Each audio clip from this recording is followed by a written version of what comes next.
Today I'm introducing the Falcon, a 1964 Ford Falcon Futura.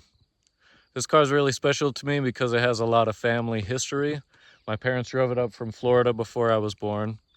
And of all the cars in the fleet, this is the one that I've put the most miles on. I drove it out to California 3 different times to do sheet metal work for a friend of mine. And I've also driven it down in New Orleans once to visit my cousin. It's seen a lot of the roads around the country, and I've gotten to see a lot of the country in it. So I'm excited to tell you about it and show it to you today. One of the funny things about this car, a lot of times when people see it at the gas pumps or wherever I happen to be at in it, they always say, "Oh, you got a project ahead of you." I think it's funny that they probably don't know how much I've actually driven it around. And they probably don't know that it's also my most reliable mainland car. So if you see me in this one, you'll know that yes, it may look like a project, but it's also a good runner. Originally, this car had a 170 six-cylinder engine in it. And when I was a real little kid, it was always my mom's car. She would drive me around in the back seat with our dog, and we'd go and get groceries or whatever we needed to do and just ride around for fun.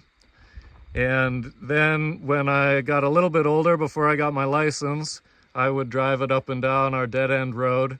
It had a 3-on-the-tree manual transmission, and it always was a little bit of a struggle to keep it running. It seemed to have overheating problems, and the 170 wasn't a great engine in this car. I've heard that they're good engines, but this car, by the time that I was driving it around, it was pretty tired.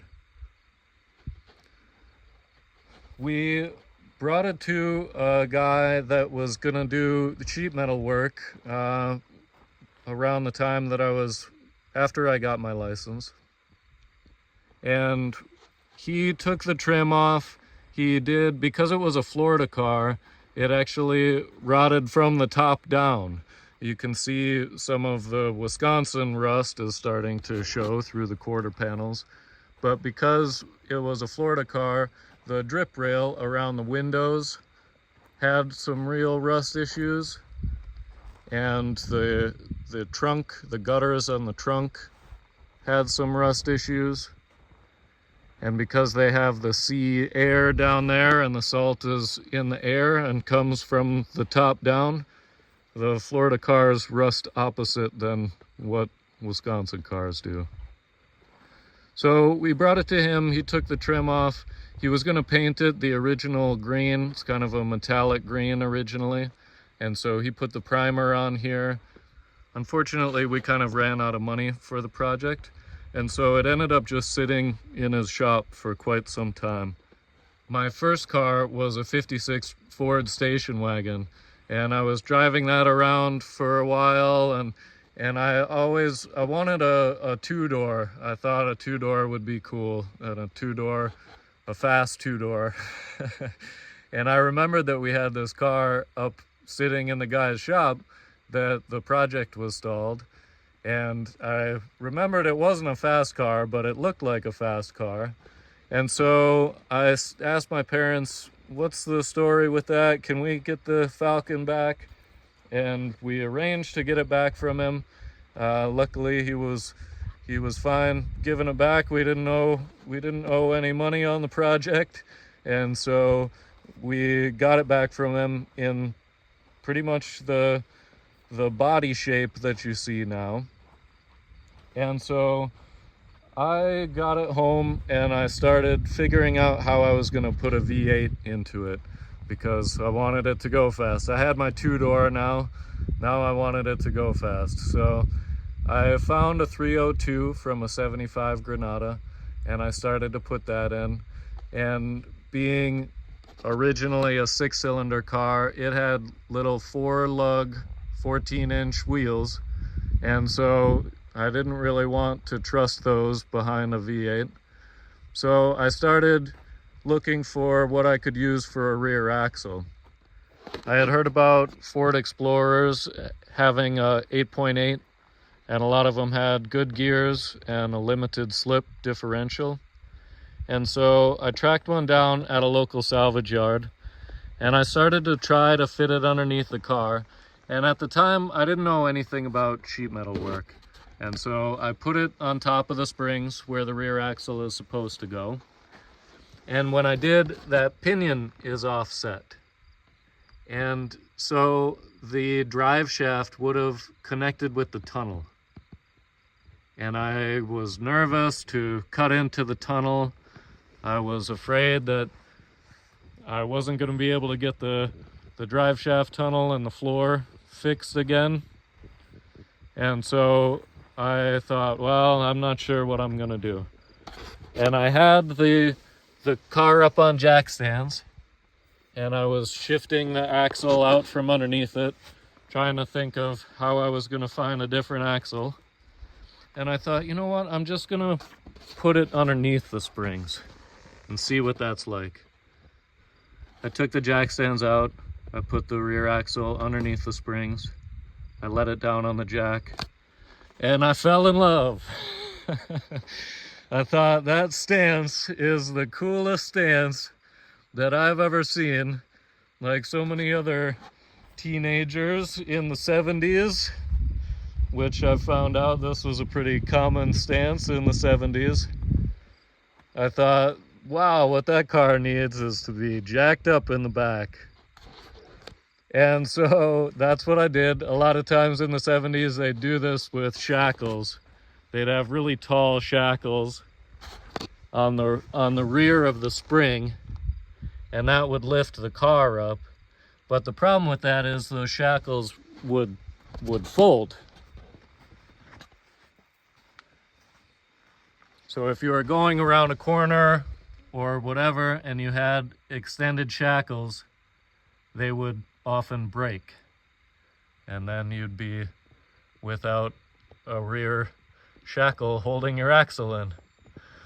So I did this one a little bit more officially. You know, I had to set the pinion angle of this axle with the drive shaft, with the drop of the transmission. But it's about as stout as it can be for being underneath the springs. And in my opinion, it really makes the car look good with that stance.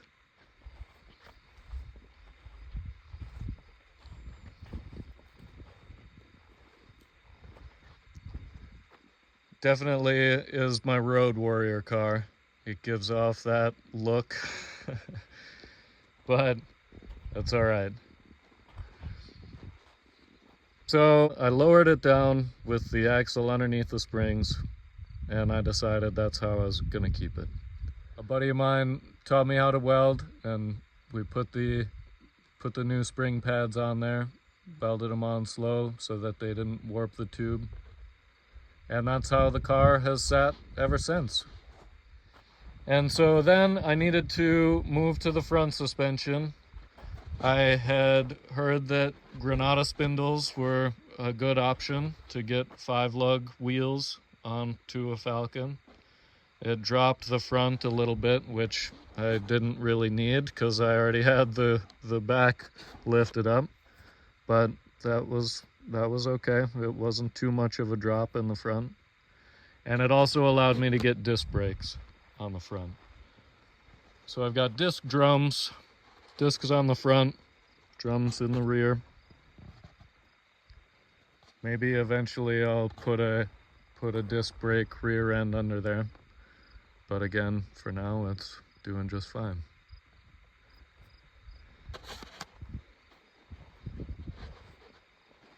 When I originally put the engine together, I used pretty much all junkyard parts. The radiator and fan setup were not the best choice. I've swapped those out since then, but a lot of this is what I used when I put the car together. The engine has a lot of different parts on here. just the timing cover is from an 86 Ford F-150. The water pump and the bracket for the alternator and the power steering bracket, even though I don't use it, is from an 84 Crown Vic. The intake manifold is from, I believe, a 93 Mustang or something. It's only a 2-barrel intake, but it moves the car down the road. And the headers, the exhaust headers, are stock headers from 2 different years. I'd have to track down exactly what it was. I don't remember. One was a Granada, I believe, and I think the other one was from some year Comet, if I remember right. I'm not sure. Don't quote me on that one yet. I put in a cable clutch, which you can see there, and Unilite distributor. Eventually I'd like to go back to a points distributor, but I haven't got around to doing that yet. And a motorcycle battery that I put in an ammo can. I was surprised that a motorcycle battery was able to turn this engine over, but the first one that I put in there lasted 15 years, believe it or not, and it was still turning the engine over. And I thought, you know, even though it's lasted this long, I better do this car a favor and just refresh it now before I get stranded. And 15 years is a pretty good run. So a lot of the other braces in here were stock, pretty much, you know, stock for a Sprint, a Falcon Sprint. And so those I was able to track down. Same thing with the motor mounts. I was able to track down those from an aftermarket company.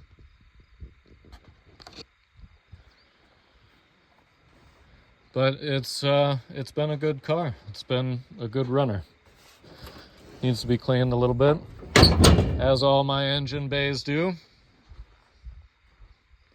The hood I found from another junkyard, and I was all proud of finding this hood that was in much better shape. Again, the Florida hood had rusted out, so the underneath of the hood was really nasty. After I installed this hood, I was at a gas station. I was driving up from south in the state, and I had this important phone call that I answered as I was sitting still, which is what you're supposed to do. And I was checking my oil, and I went to latch the hood, and I always, you know, gently latch the hood and usually check it every single time. But because I had my phone against my ear, I forgot to check the latch. I got a little ways down the road and the hood flew up and unfortunately bent up my rear corners. That's something that you might not notice unless you look close, but I'll share that story with you so that you can see all its scars. So I have yet to cut apart this hood. I'm gonna have to cut apart the bottom of it to get access to be able to straighten that out nicely. I could just put filler over the top, but that's not what a sheet metal worker is supposed to do. So I'll fix it the proper way eventually.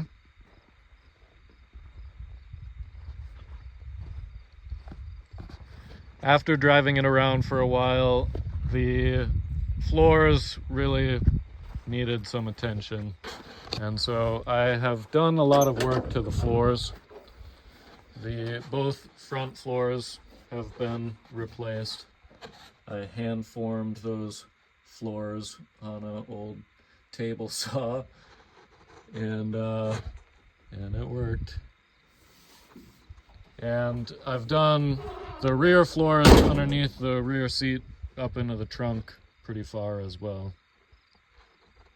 The transmission is from a 93 Mustang.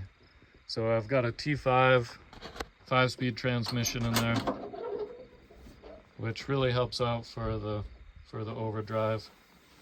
The shifter I had to mount backwards so that it would fit around the seat.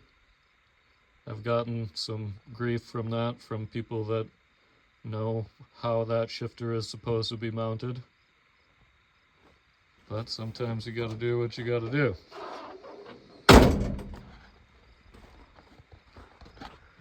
Hopefully eventually I will be able to put some of the trim on, get it painted.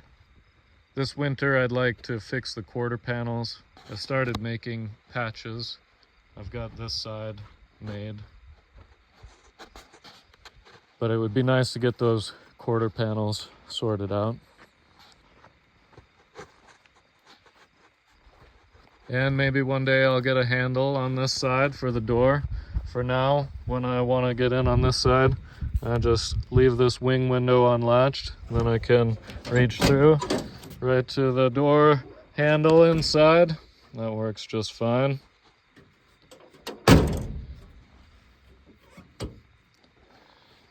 The other thing that I really need to do on this car, even though it looks so cool with the axle underneath the springs, I get really bad spring wrap, especially if I'm trying to show off and do burnouts, which I very rarely ever do. But if I was going to try to do that, then what I would really like to do is get some sort of tractor arms or ladder bars or something. I think I'm going to leave the rear springs as they are, the leaf springs. And so I'll probably just end up going with tractor arms. I'd also like to get some subframe connectors to help strengthen up the unibody.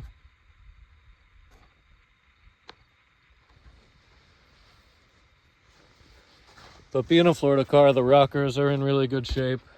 There's a few holes in the fenders that are starting to show. Those quarter panels need some attention. But overall, it's a nice, solid car. It's a great foundation to continue working on if I can ever get out of the driver's seat. But those cold winter months are good for getting out of the driver's seat of this one. My parents put a heater in when they were trying to drive it up from Florida, and it never worked out for them very well. And so they took the heater out as soon as they got up here. It's always been a cold-blooded car. It does not like the cold. I think coming from Florida, she likes the heat.